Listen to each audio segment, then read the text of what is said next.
Ladies and gentlemen, we are live, as this is the moment you've all been waiting for.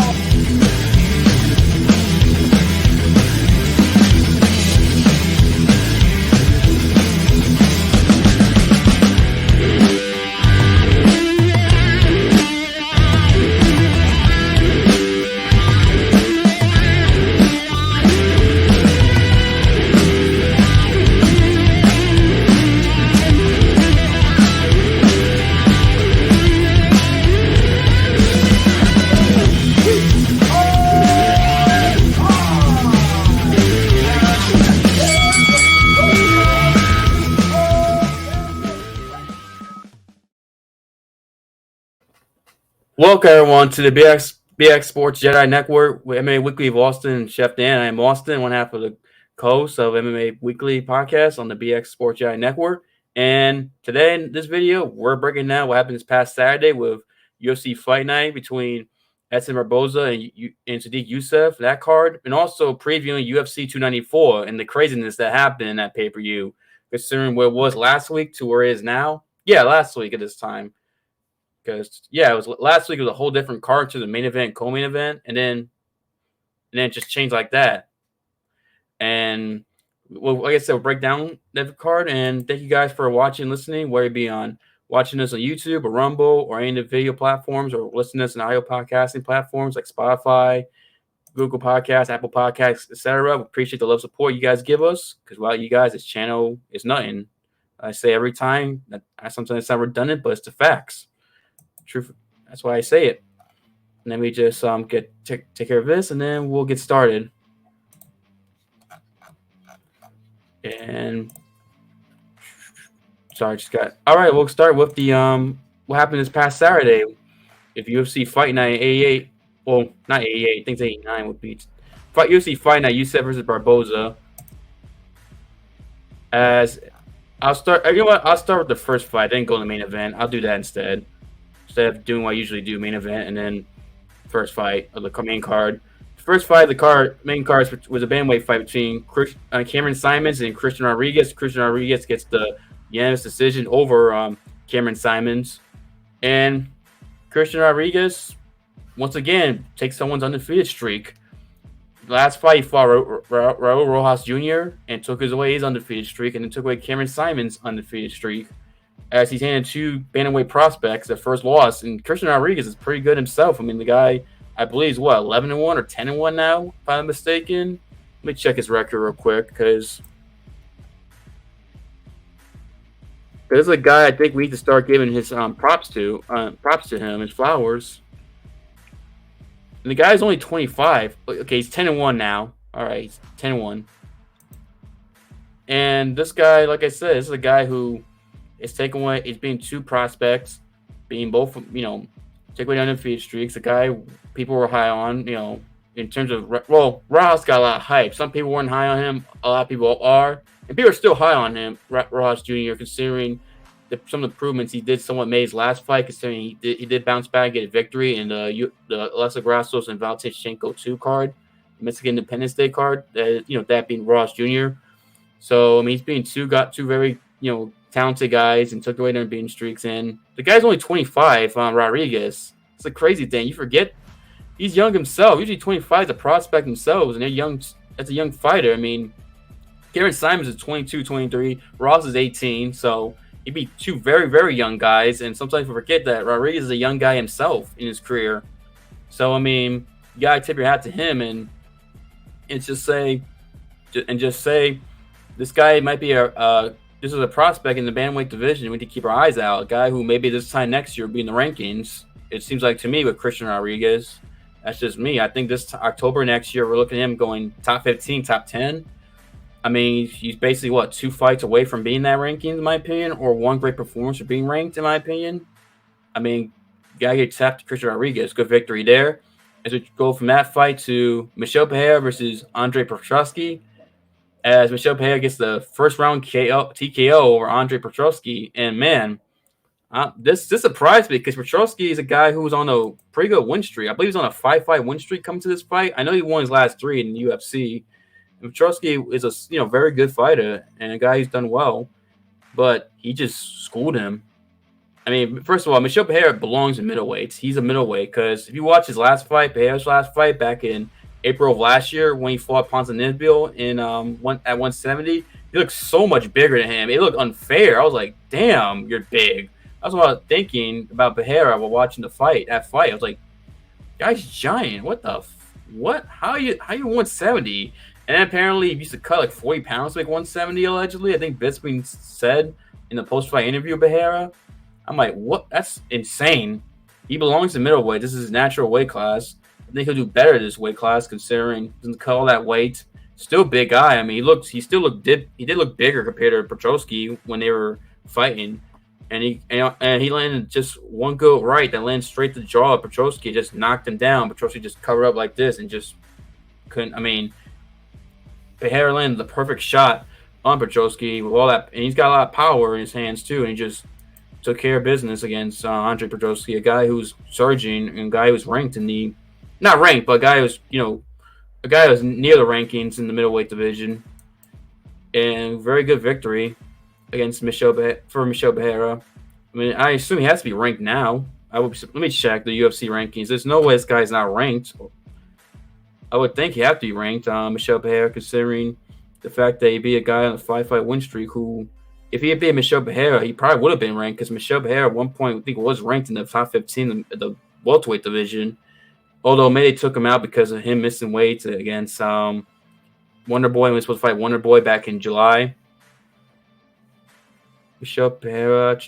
Oh, he's not ranked? I'm shocked. What? Damn, I'm surprised. I thought he'd be ranked for sure. That's a shocker. I mean, his next fight should be a ranked opponent in that middleweight division anyway. Michel Pereira. No way don't give him a ranked guy after that performance. I mean, he'd be a surging guy in Petroski. I mean, just landing a very good right hand at rocked him. He couldn't respond. I mean, I don't know. I mean, you gotta give him a ranked guy next. Who knows? I don't know, but yeah, good job by Michel Pereira. We're translating that fight to another bantamweight fight, and this guy, who I think is the most underrated bantamweight, maybe one of the most underrated fighters in the UFC, and maybe he may not be underrated anymore, considering he's ranked now in the top. He's ranked number 11, I believe, in the bantamweight division. But still, this is a guy that doesn't get talked about enough. That I didn't talk about enough. That I didn't give the credit to. As I feel like he might be slipping on the radar. I feel like this guy should have a lot of hype, and that's Jonathan Martinez, who gets the TKO victory over Adrian Yanez in the second round via leg kicks. This guy did something that only Edson Barboza, ironically enough, has done. Finished 2 opponents with leg kicks.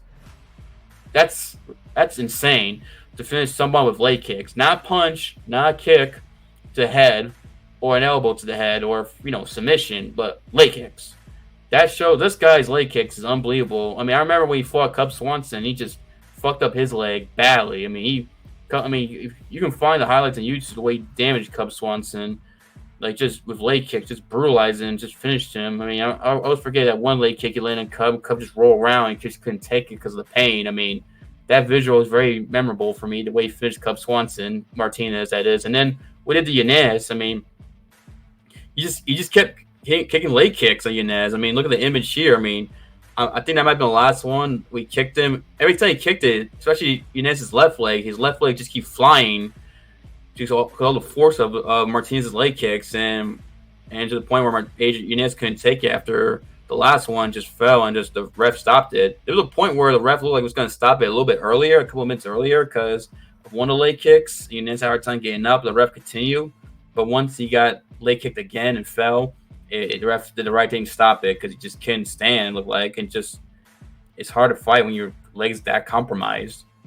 And Yanez did early on, especially in the first round, land some very good some good shots to your Martinez's face with his boxing, and that's something obviously if you're Martinez you want to work on, is your striking defense, because Yanez did land several good shots on Martinez during that fight. Especially some counters, despite the pain he was in. Although as the more leg kicks he took, obviously the less power he had in his shots because he can't generate power from his legs and his hips. because of the pain he was in and couldn't stand straight. And Martinez gave him credit. He took advantage of Yanez's boxing stance against him, which is the one. It's great if you're a boxer, you have great boxing. If you're a mixed martial artist, the one disadvantage you have is you're prone to leg kicks. Especially the Diaz brothers were always boxing heavy with their stance, but they were so prone to leg kicks, and some fighters were able to take advantage of that. For example, and here Yanez's boxing heavy stance bit him in the ass against someone like Martinez, who's such a great leg kicker. And at one point he landed like 13 leg kicks in the first round, and still he landed more. And he landed like 20 leg kicks at least, and they were powerful, not just to Yanez's left leg, but his right leg also. And he just kept fucking up Yanez badly with those leg kicks. I don't recall him throwing too many punches. I know he drew some. I'm pretty sure he did throw some. He might have landed some, but I just remember the leg kicks. He just kept leg kicking him. It just was just violent.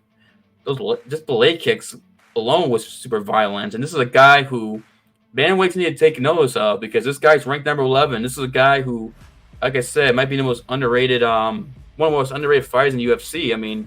This is a guy who beat someone who's fighting the UFC 294, Said Nurmagomedov. He beat him recently, his last, and I believe his previous fight before this one. And even though it was a competitive fight, still he did beat Said Nurmagomedov, which Said's a guy people are high on. Part of it's also because of the last name, even though he's not related to Khabib, but still he beat him. And the guy, I believe, won I think 6 of his last 7 fights. Let me look at his record, Martinez, because this is a guy who is surging and he's got some good victories as well. Martinez, we gotta give this guy some of his flowers. He beat Nurmagomedov early in the year. He beat Cub Swansea, beat Vincent Moraes, beat Alejandro Perez. These guys. He lost David Grant, which is crazy to think about. David Grant beat him, but David Grant does hit hard, so David Grant's not, that's the thing with David Grant. You gotta be careful, or else he'll knock you out. Martinez on a 1, 4, 5, 6-fight win streak. I'd say if you're Rob Font, I don't know if I want to take that fight, because I'll be honest with you, if he fights Rob Font with his boxing heavy stance, he's gonna beat Rob Font, in my opinion. Martinez, that is. I think he'd beat a lot of guys in this weight class, in the bantamweight weight class. Not just his leg kicks, I think, but also his punches. I think the problem is he's so focused on the leg kicks, you might leave yourself open to get hit with his punches too. That's another thing you gotta watch out for. The guy, I know he doesn't have the greatest punching power. Doesn't mean, he does have 9 knockouts, TKOs, but still, I think 2 of them are leg kicks, so really 7. But still, you don't want exactly yourself open getting beat up by his punches, and then you get beat up and then lose a decision that way. If find Martinez. By the way, great performance by Martinez. Very impressed by him. I've been spending a lot of time talking about him. Want to give him his flowers, because I think this guy deserves attention, love, and praise for what he's done in his career so far. And this is a guy's sleeper pick. For a dark horse for me, who might be in top contention next year potentially. Not saying he is, but would be surprised if this time next year we're talking about him fighting a title eliminator or being one of the guys who should be fighting for the title next in bantamweight. Wouldn't be surprised. That's just my opinion, but we'll see. We'll transition to that fight to the women, to Viviane Araujo defeating Maia via Yanez decision in the women's flyweight division. This fight I did not see. Unfortunately, I did not watch this fight. I was doing at the time I was doing something else while the fights were going on, and I haven't gone back to watch it like I should. I apologize there, but good job, Viviane Araujo, being a woman, Jennifer Maia, who was a former title challenger for Valentina Shevchenko like 2 years ago, I believe it was. Yeah, it was 2 or 3 years ago. Maia fought Valentina for the belt. Congratulations to Viviane Araujo for that victory. And I want to talk about the main event, which is Edson Barboza versus Sodiq Yusuff. Tip your hat to Edson Barboza. That man is tough. This guy got beat up in the first round, almost finished. He got dropped in the first round, I think twice, and I believe, and just got obliterated. I just got blitzed by Sodiq Yusuff. Yusuff came forward and just hurt him badly, and didn't allow him to. He did one thing he's supposed to do. He did the smart thing against Edson Barboza, try to get crowd him, get close to him to take away some of his Edson's offense, because Edson needs space to really do a lot of his work, and he did that, and hurt Barbosa and dropped him in that first round twice, and just beat him up badly. At one point, it looked like Barbosa was being finished for a brief second. I thought so, but Barbosa, give credit, survived. But still, his face was beat up badly. I mean, like you can it lasted the whole fight. Like Edson Barbosa's face being all beat up and stuff. Like you could. And Yousef did land several times on Barbosa throughout the fight, but however, rounds 2, 3, and 4, and 5, Barbosa was able to neutralize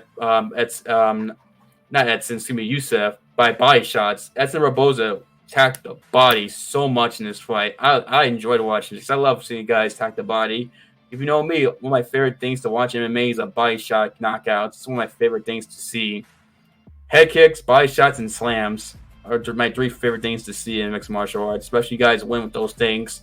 He didn't win with any of that stuff, but still, attacked that body of Yousef so much. And Yousef was already somewhat gassed himself a little bit at the end of the first round by throwing so many shots in that first round and winning trying to finish Barbosa, and Barbosa took advantage of that, hit him the body head combination, and also do several leg kicks. And Barbosa is known for his leg kicks. I mean, he's got some of the best leg kicks. He had some of the best leg kicks in MMA at one point, and I think he still does. Doesn't throw as much, but still. And he took advantage of that tech body head combination, a lot of body shots in the fight against Yousef that won the 2nd, 3rd, 4th, and 5th round. And Yousef, give him credit, survived despite being tired, despite taking all the damage he took in the body. I mean, a lot of guys, I'm gonna be honest with you, probably been finished with some of those body shots, but not Yousef. Now, granted, you could say Barbosa, especially early on in the 2nd, 3rd round, might have been feeling wobbly from the damage he took in that first round. But rounds 4 and 5, he looked fresh and almost like he didn't take a beat in that first round. If you watch that fight, and also, I gotta talk about round 3. Round 3 was competitive until Edson Barbosa almost went Terry Edom on Yousef. What I mean by that, he landed a spin wheel kick. I see this image here. Oh, he didn't hit him with the heel like he did Terry Edom that knocked him out. That's one of the most iconic knockouts in UFC history. Still, he landed it. Did you see with the not the heel, but the toes and like the front of his foot? That if he would land with the heel on Yousef, he would have knocked him out cold. But he dropped Yousef, hurt him badly. And if Barbosa hadn't gone for that Darce choke, maybe ground and pound, he might have taken him out that fight. He might have gotten the 3rd round TKO victory, which we all still lost our minds and still been impressed by that. Not that we're not impressed with his performance, because this is an impressive performance by Barbosa, considering he got hurt badly and was able to come back and win 4 rounds, spiking beat up in that first round and losing that fight, that first round 10-8 because of the damage he took. Still, I mean, he freaking hurt Yousef, and that really, I think it was that moment there where Barbosa truly won the fight, was landing that wheel kick and just dropping Yousef. And because like I said, that round 3 was somewhat competitive until Yousef got dropped with that head kick. I think Barbosa was slightly winning because of all the body shots he was landing on Yousef, and using body head combinations, but still, Yousef, like I said, times did land back and did hurt. I shouldn't say hurt, but stun. I mean, he tagged Barbosa, and Barbosa's already hurt already. It's not like you want to take that many punches from a guy like Yousef if getting hurt by him, but still, he did what Barbosa was able to, grit down, show why he's a tough veteran, and beat up Yousef. And one thing, I think this was Yousef's first main event, first 5-round fight, if I'm not mistaken. I also play a factor considering why he might have gotten tired, considering Yousef's not used to this 5-round fight. Barbosa's done several 5-round fights before. And like I said, Barbosa tying the body definitely played a part in Yousef getting tired and being compromised. So great performance by Barbosa. And this fight reminded me that Barbosa is also a guy that you can't just put. He's just not going to quit. I mean, look at that fight against Khabib, where Khabib just ragdolled him, 38-24 him. And a lot of guys would have been finished by Khabib if they went through what Khabib, if they went through what Barbosa went through against Khabib, the way Khabib just schooled him badly. But yeah, Barbosa survived, made it through, which is really impressive considering we all know how great Khabib was, especially when he got on top of you and ground and pound, just beat you up. And yeah, Barbosa was able to make it through Barbosa was able to make it through the entire fight. I mean, we should have known how tough Barbosa is, and also what was another fight? Shoot, there's another fight of his where he took some damage. Oh yeah, the Kevin Lee fight. Kevin Lee was schooling him, picking him apart, but I know Kevin Lee's not known as this great finisher, but still, Kevin Lee did beat him up back in 2018 and did land that, I think, a wheel kick or a head kick that wobbled Kevin Lee in the third round, but Lee was able to stay composed and dominate him, and Barbosa didn't exactly quit. I mean, he was down 2 rounds before he landed that wheel kick that hurt Kevin Lee, or that head kick that hurt Kevin Lee in that third round, or fourth round. It was one of those 2 rounds. If you've seen that fight, you'll know what I'm talking about. So Barbosa's not a guy that, when he faces danger, you can just, he's gonna like quit so easily. Barbosa's a guy he grits down, keeps fighting. You got to really put him out like Gaethje did back in the day. Back in 2019, or Tony, you're gonna have to like, choke him out badly, like Tony Ferguson did back in 2015. After Tony Ferguson overcame his adversity against Barbosa, and he hurt Barbosa badly, he was able to put in a tight submission at Barbosa had no choice but to tap. But yeah, great victory for Barbosa, 37 years old, still beating these younger guys in a weight class in 145, down a weight class. He's fought most of his career at 155, so impressive fight for him. Tremendous. Great performance, man. This was fun. Watch this fight if you get a chance. Watch the Yanez and Martinez fight and this fight, the main event. These were fun fights to watch. If you have ESPN Plus, you should definitely watch it. But we'll transition to this pay-per-view that I'm excited for. Woo! Let's go! The hype for this pay-per-view for me is just wow. Let me get this ready. UFC 294. As I put it on the ticker for UFC 294. This card was different a week ago. Definitely 8 days ago. As you see, the poster is Makhachev, Volkanovski 2, Usman versus Chimaev in the co-main event. Now, last week, and definitely 8 days ago, because it was last week where. No, it was Tuesday night, I remember. It was Tuesday night of last week where Charles pulled out, and then Volkanovski stepped in. And then it was today where Paulo Costa pulled out and was taken out, and then Usman stepped in. So really 8-9 days ago, this card was definitely different. It was supposed to be Charles Oliveira versus Islam Makhachev 2 for the lightweight title, and then Hamzat Chimaev versus Paulo Costa in the co-main event. But Charles pulled out, unfortunately, due to a nasty cut during his last sparring session, unfortunately. And I've seen the pictures. I'm not going to show it. I mean, you can look it up if you want. It was a bad cut. They was like, that's so unfortunate, man. Right, the last sparring session before he was going to go to camp, he had that. It's like, damn, man, recover, Charles, man. You're one of my favorite fighters. I'm a big Charles Du Bronx Oliveira fan, man. Recover. Oh, I mean, it's a cut, so he shouldn't be out too long, but still, man. Sucks. But with that being said, I gotta give credit to Alexander Volkanovski, and I'm wearing his shirt, by the way. Stepping up at 11 days' notice, being a real BMF. You know what? He is the true BMF. Gaethje should relinquish that title, give it to Volkanovski, because Justin Gaethje, why aren't you stepping in this situation? You should have been training, getting prepared. I heard that you're basically doing other things, involving, ganja, I'm gonna say. Nothing wrong with that. I mean, I support it, but still, like, I know you live in Colorado. Nothing wrong with that, but still. I like Gaethje as a fighter, but damn, man, you should have been training, like, getting prepared, just in case. And I feel, although, to be fair, I know Mateusz Gamrot was chosen as the backup fighter. And by the way, I feel bad for Mateusz Gamrot, man. He got chopped, man. He thought he was going to get, he thought when Charles Oliveira pulled out, he thought, oh, man, I'm going to fight for the world title. Yes.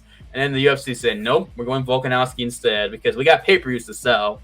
And although, to be fair, Islam's fighting on the card, as long as Islam's fighting Abu Dhabi in the Middle East, the people are going to be happy over there anyway. And plus, Islam Makhachev, who has main evented, 2 pay-per-views, and, he's protege, so so Islam fighting anybody at a pay-per-view main event. Or even is Gamrot on short notice. And that's a fight I did want to see because Gamrot's a wrestler, a guy who's a great grappler and a great scrambler too. And I did want to see how will Islam do against a guy who's a wrestler and a great scrambler. Although I think Islam would beat him anyway because Islam's a much better striker than Gamrot. Gamrot's striking isn't all that compared to Islam, but still, I like to see it at least. But anyway, I'm happy. I'm happy, but nervous because 11 days notice for Volkanovski. And then also, co-main event, Paulo Costa pulled out because of a staph infection. or infected bursa on his right elbow with a staph infection. Then he's had like 2 more surgeries since then because of the staph infection on his elbow. And UFC knew about it according to his manager, so they were aware of the situation. And Kamaru Usman, on 11 days' notice, stepped up and took the fight against Khamzat Chimaev, a fight that people wanted to see. The UFC was trying to make, I believe, earlier in the year after Usman lost to Leon and Khamzat lost. Not Khamzat. Yeah, Khamzat fought. Wait, no. No, that was last year. I thought it was this year. Khamzat fought Burns, but that was last year. Okay, yeah. My timelines got confused there. My apologies there, but still. Sorry, there's my dogs. So notice my dog in the room. I didn't notice that till now. But anyway, besides the point, we'll ignore that. But what was I saying? Here's some weird background noise in my dog. Anyway, what was I saying? Oh yeah, Holocaust, Usman and Khamzat. They were trying to make that fight earlier in the year, but it didn't work through for 170. Ironically, it was supposed to be for this card. They were trying to make it, but those two guys are fighting at 185. Not ideal for Kamaru Usman. 11 days notice, not easy, but he took it anyway. Give respect to Usman. I'm not the biggest Kamaru Usman fan. I'm not a fan of him at all, but I gotta give him credit for taking this fight against Khamzat Chimaev on 11 days notice. Especially considering that not many guys would do that, and he did. And especially Usman has a lot to lose. Well, he's got a lot of the gain. He doesn't lose too much, actually. I should take that back. Doesn't lose too much, but still. Although I disagree with Dana White making this a title eliminator for 185. I think that's stupid. Nope, I think that's stupid personally. Should not be a title eliminator at 185. Dricus Du Plessis should be fighting for the world title next. 6-5 win streak. I think 5 of 6 fights are KO victories, if I'm mistaken. I believe 5 of his last 6. I know Tavares was a decision, but I think Till was a submission victory. That's right, he submitted Till. So really, it's been, I think 5 of 6 victories have been finishes, and he's on a 6-5 win streak. He's knocked out Robert Whittaker, a guy was a former champion, a guy who's still one of the best middleweights in the world. I mean, how the heck is he? How the heck do you not get a fight knocking out Robert Whittaker, a guy who's only lost to Israel Adesanya in the middleweight division? Especially Whittaker was come off a victory prior to that Du Plessis fight. I mean, that's just ridiculous that the UFC decided to give Khamzat Chimaev and Usman winner a title fight against Strickland. That's especially when Usman's not even a middleweight. He's never fought in middleweight, let alone has a victory in middleweight at all. And yes, Khamzat's fought middleweight, but never against a ranked middleweight. So that doesn't even make sense there. So that's kind of stupid. I don't agree with that at all. I don't know why the UFC is making that decision. Stupid. Strickland should be fighting Du Plessis next. I think Khamzat should fight. Well, whoever wins this fight, and I'm gonna break down the card. I know I'm talking about other things. I know you guys want to hear my prediction, but I still want to talk about this stuff. I think it's important to mention, and the whole change of the card, and the fact that the co-main event has title implications. I think it's important to mention that as well. But still, like I said, Du Plessis should be fighting for the middleweight title next, not the winner of Khamzat and Usman. Considering Khamzat has never been a ranked middleweight, neither has Usman. Usman's not even a ranked middleweight; it's a welterweight. But still, anyway, let's talk about this card. Yes, Bruce. Sorry, my dog. Hang on, let me let my dog out real quick, and then we'll talk about this card.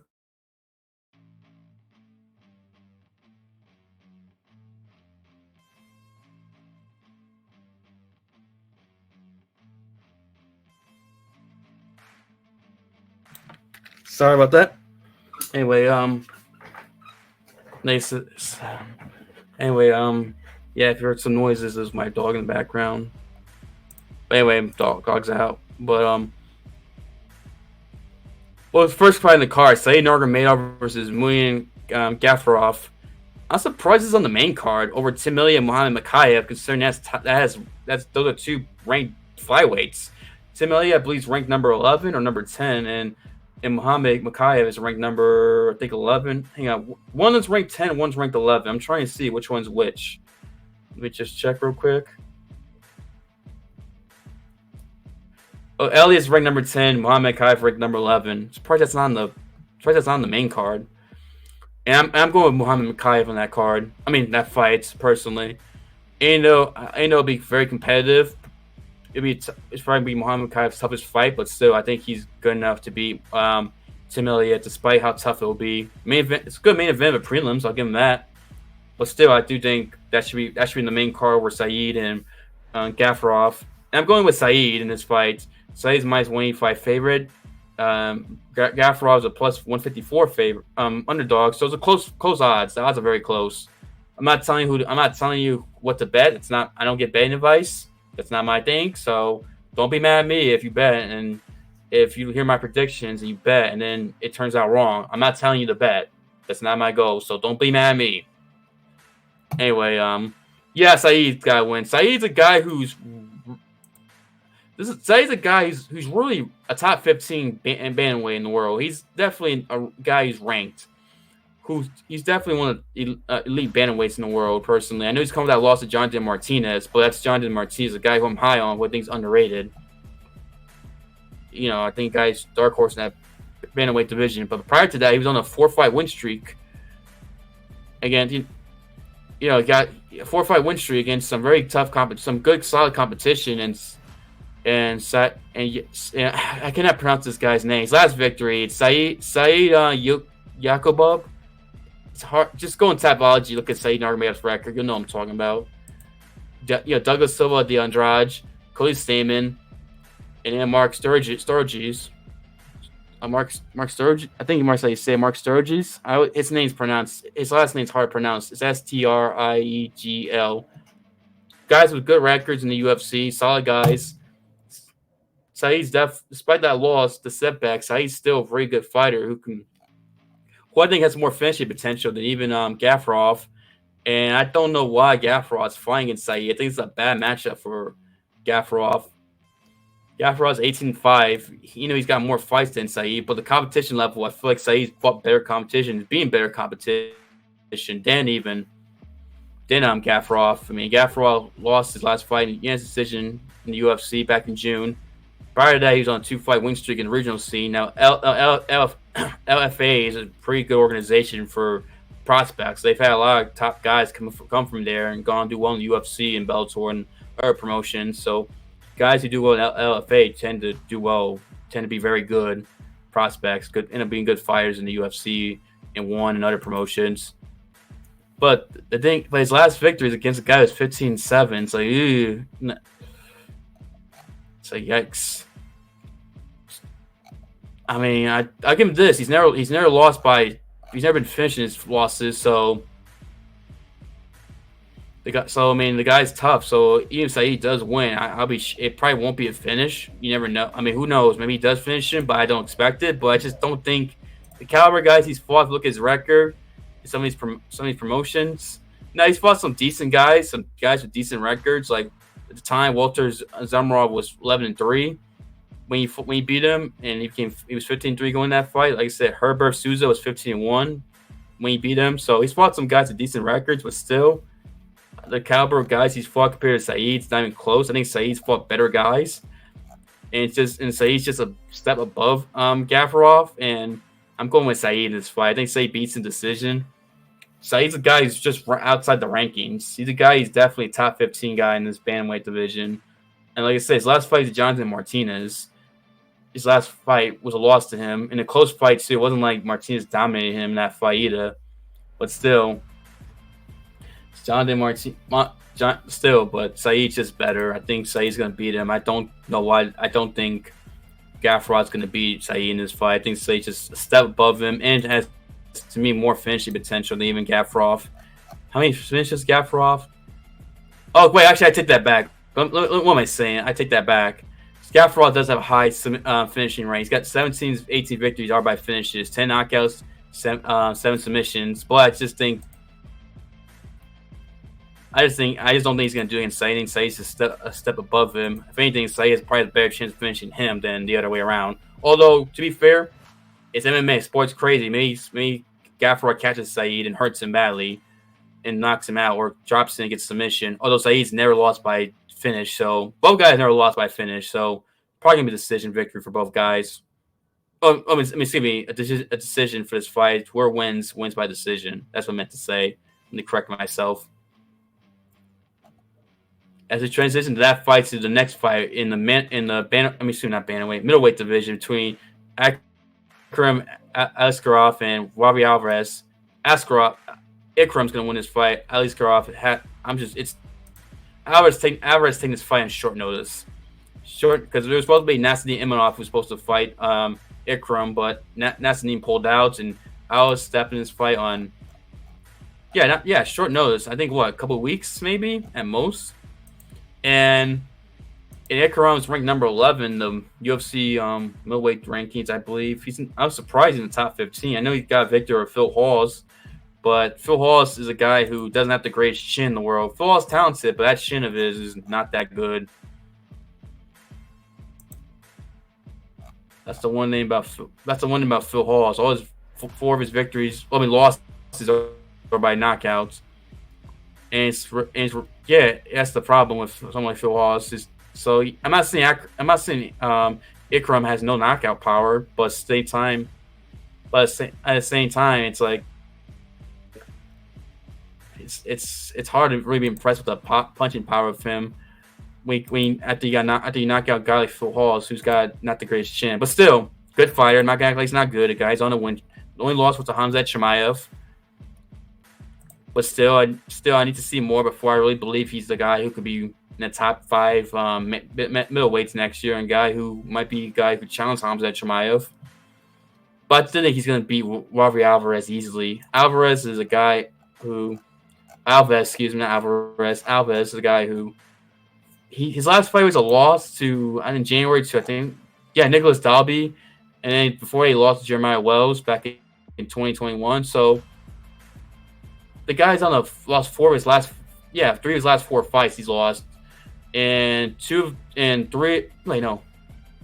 his last 4 fights, and 2 of them were by finishes. And I do think he will get finished because of short notice against Ikram, and Ikram's a guy that I just don't think you can come in short notice and just beat Ikram, especially if you're someone like Alvarez, who prior to his fight in January hadn't fought since 2021, so he took 2022 off. And hang on, what was the time? He basically took 2 years off, basically. Well, no, not 2 years, a year and a half off between fights. Well, I should say he took a year and a half off, but it was a year and a half between fights from the Dalby fight to the Wells fights. He was supposed to fight Jack Dale Molina in 2022, but got canceled. I don't know if he pulled out or Jack pulled out. What happened there? But still, he's taken a lot of damage over the years. I know he's only 32, which is crazy to think about because he's been in UFC for a long time. Which he's been in UFC since 2014. So, man, he's been 9 years. So he was like 23 and got in, but he's taking a lot of damage. And I think Ikram's just in his prime right now. He's 30 years old, hasn't taken as much damage compared to Alves, and he's just gonna beat him up. Probably, who knows? He might submit him actually. I can see him.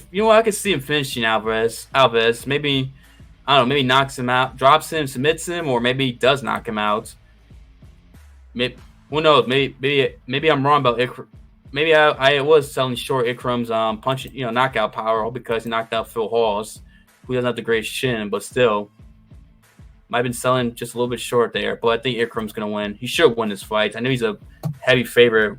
In Tabology, he's a minus 400 favorite. Let me see UFC what they got for their odds. Wow, a lot closer than the UFC. What?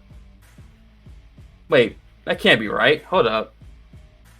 Why the UFC says he's a plus 100 underdog against Alves?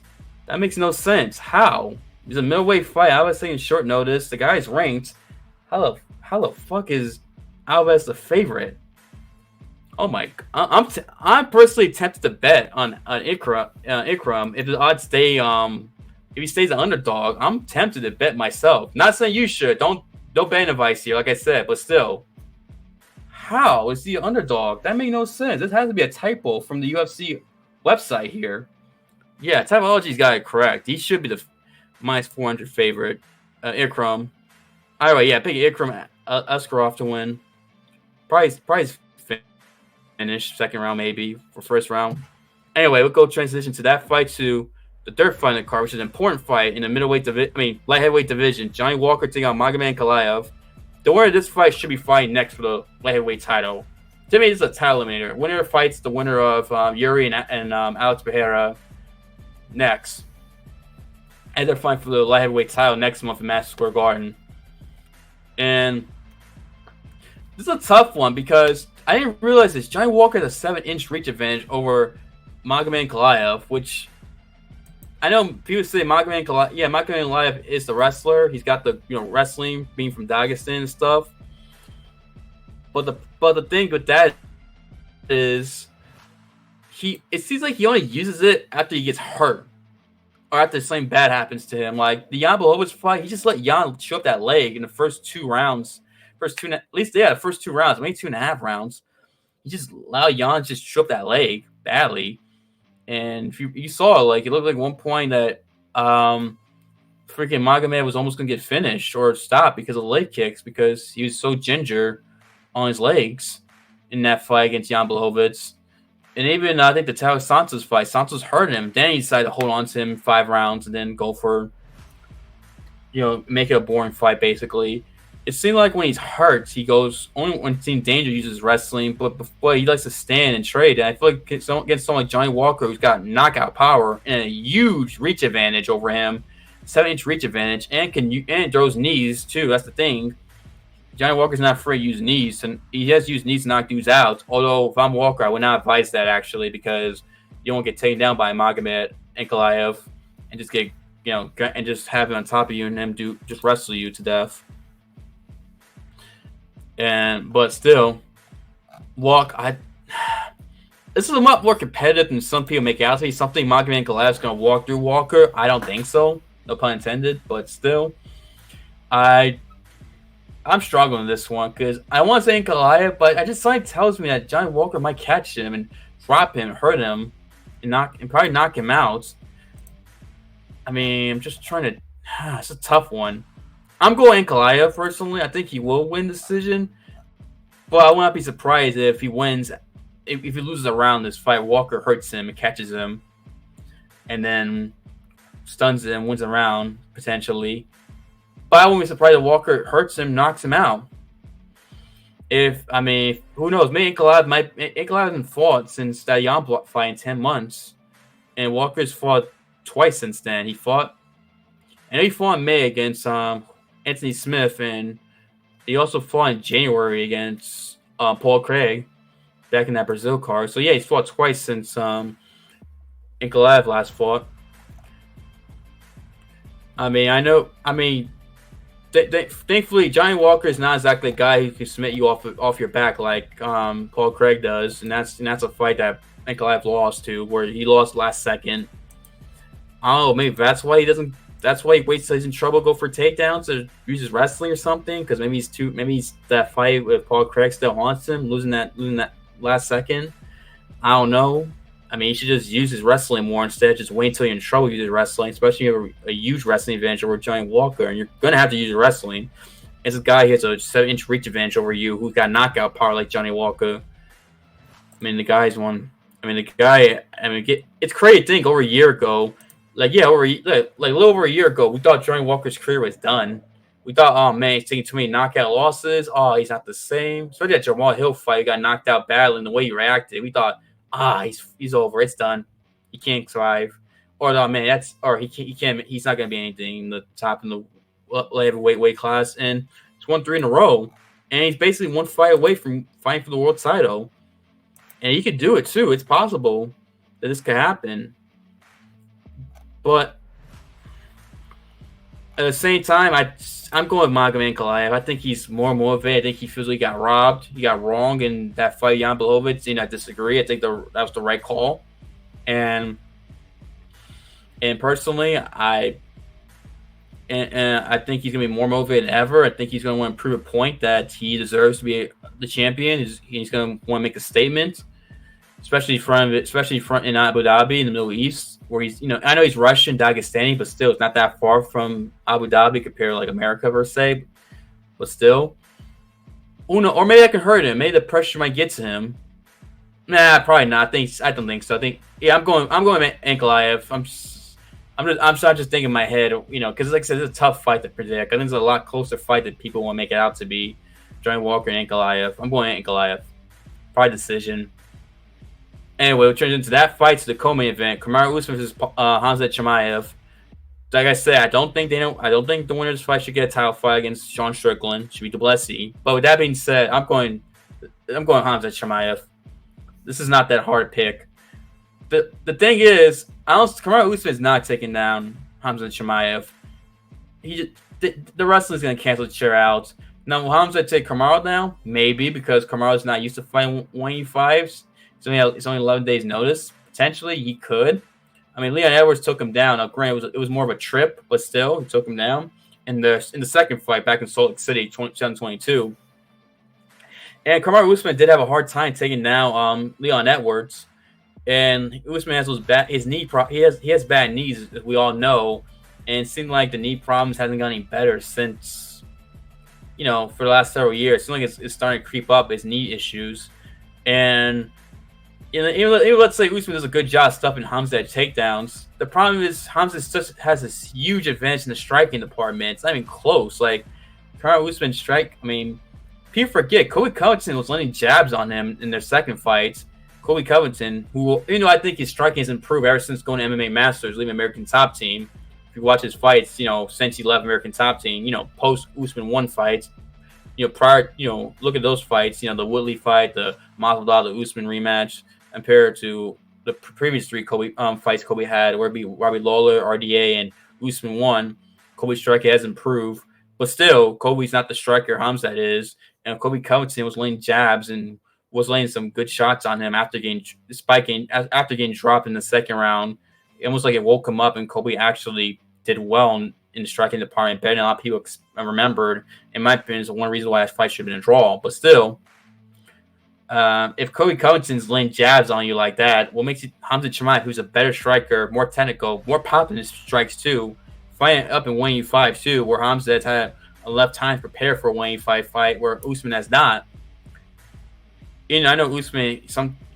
Usman does cut some weight, but not like not a crazy weight like Michel Pereira does, where he should be fighting 185.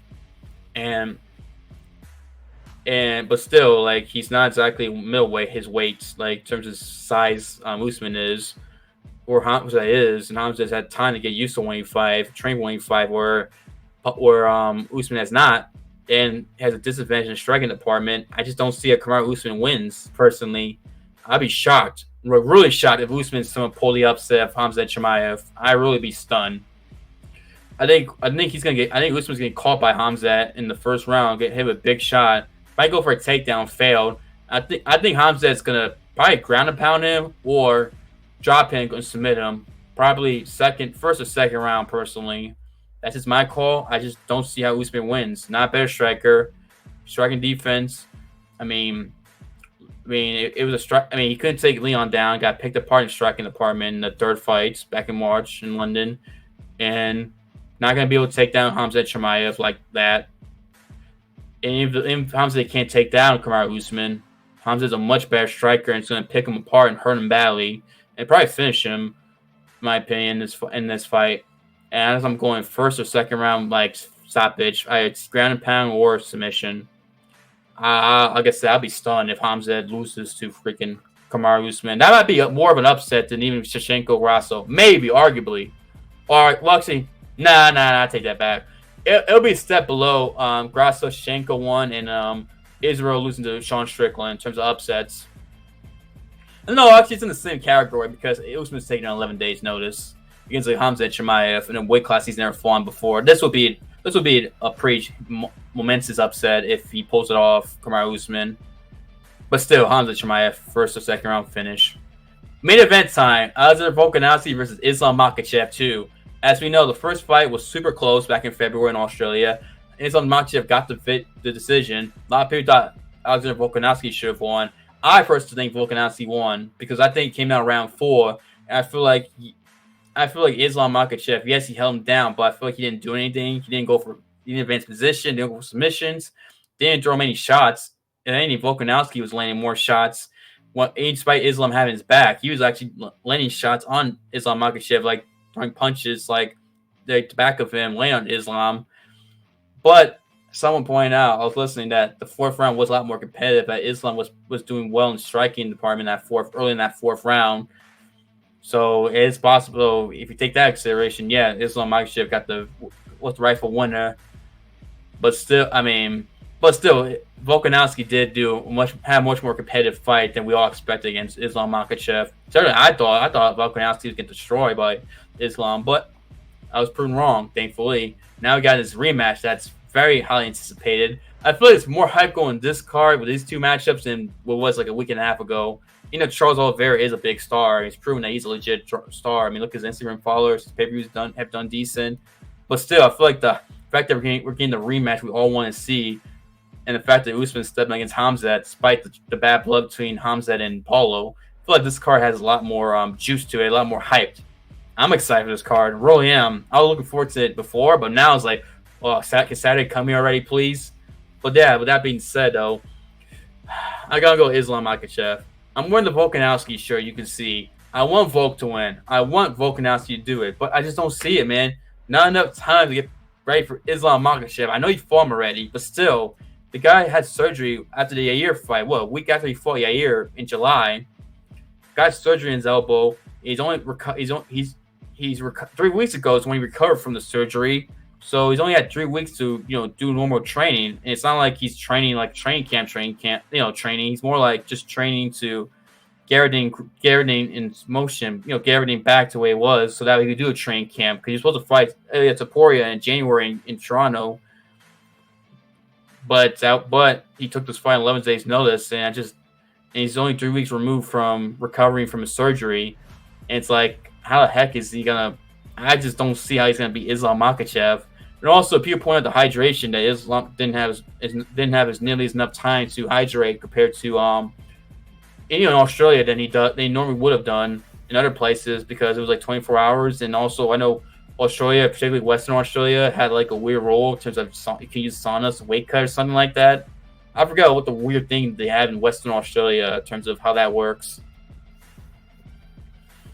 But still, I mean, Islam might be able to hydrate better, and may use a sauna cut weight, not where the weight cut won't be as difficult as it was during that fight camp, during the first Volkanovski fight. And I just think you can't beat someone like Islam Makhachev on 11 days' notice. You just can't, especially if you don't have the wrestling background then that Makhachev does. Now I know Volkanovski did much better in the grappling wrestling department than we expected, but still.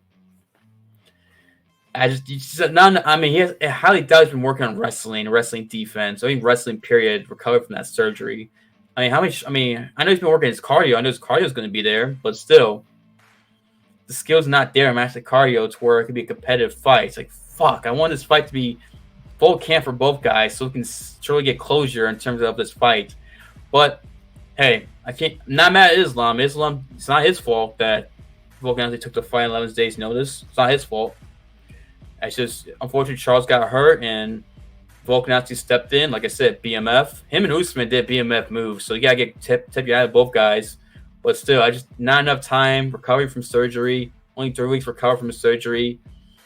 I just don't see how he can beat Islam Makhachev in that time. I know this is the first time Islam's had a rematch, and that's the one thing I've always wondered, some of these Dagestani guys who do well, how a lot of them, if you never noticed, don't have rematches. Like Khabib never had a rematch, Islam's had a rematch, and guys like other guys from that region who fought have never had rematches before, who do well. Like I always wonder how those guys would do in a rematch, considering now guys know what to expect.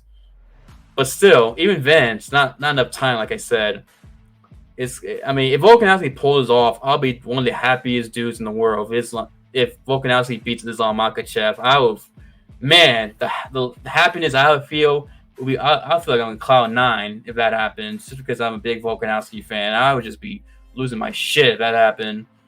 But I've got to be realistic. Islam probably finishes him, probably third round maybe, just because the fact that not enough time to train for Volkanovski, short notice. Islam's been training, he's been prepared. Islam really wants to prove that first fight was a fluke. He's probably more motivated now to. the thing with Charles is that I believe Charles Oliveira could beat him and probably would beat him. Well, I personally would pick.